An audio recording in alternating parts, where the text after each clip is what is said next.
At heto na nga, naging paste na ang ating garlic. Napakasarap nito sa mga pritong manok o di kaya ipalaman sa shawarma. Sa tuwing naaalala ko ang Saudi ay napapahiwa ako ng bawang. Namimiss ko kasi yung mga lasa ng pagkain sa Saudi. Kaya ngayong araw ay tuturuan ko kayo kung paano gumawa ng garlic paste or tom sa Arabic kung tawagin. Kaya ngayon, simulan na natin. Una ay nagbalat ako ng bawang, mga 5 piraso ng buong bawang. Pagkatapos kong balatan ng mga bawang ay inilagay ko na ito sa aming blender. At ready na nga ang ating blender. Ngayon naman ay unti-unti na natin itong ibe-blend hanggang sa bahagya itong maging pino at pagkatapos ay ipe-prepare na natin ang iba pang mga sangkap para sa ating garlic sauce kagaya ng vinegar. Yung iba ang ginagamit nila ay lemon pero ako mas masarap para sa akin ay vinegar. Isa kasi ito sa mga nagpapadagdag ng aroma sa ating garlic sauce. Basta tansahin nyo lang ang paglalagay ng vinegar. Huwag nyo nga rin pala kalimutan maglagay ng asin. Maraming paraan nga pala ang paggawa ng ganitong recipe kaya magkakaiba-iba din ito ng lasa. Pero ang ginagawa ko ngayon ay isa sa pinakamadali pero napakasarap ang ganitong recipe at natutunan ko ito sa kaibigan ko na nagtatrabaho sa isang roasted chicken noong nasa Saudi pa kami. Ito nga pala ang pinaka-importanting ingredient sa paggawa ng garlic paste, itong canola oil. Hindi ko alam kung ang ibang oil ba ay pwede sa ganitong recipe. Hindi ko pa kasi natatry.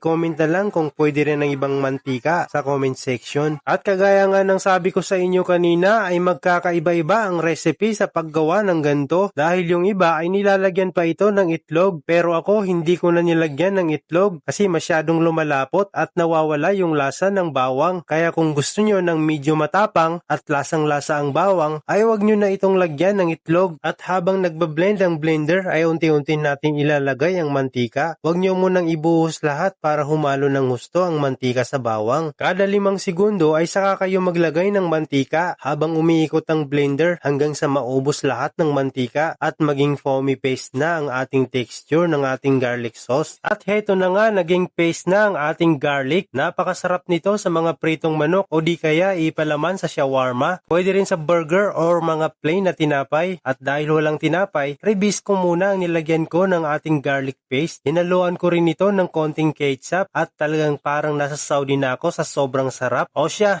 maraming salamat sa panonood.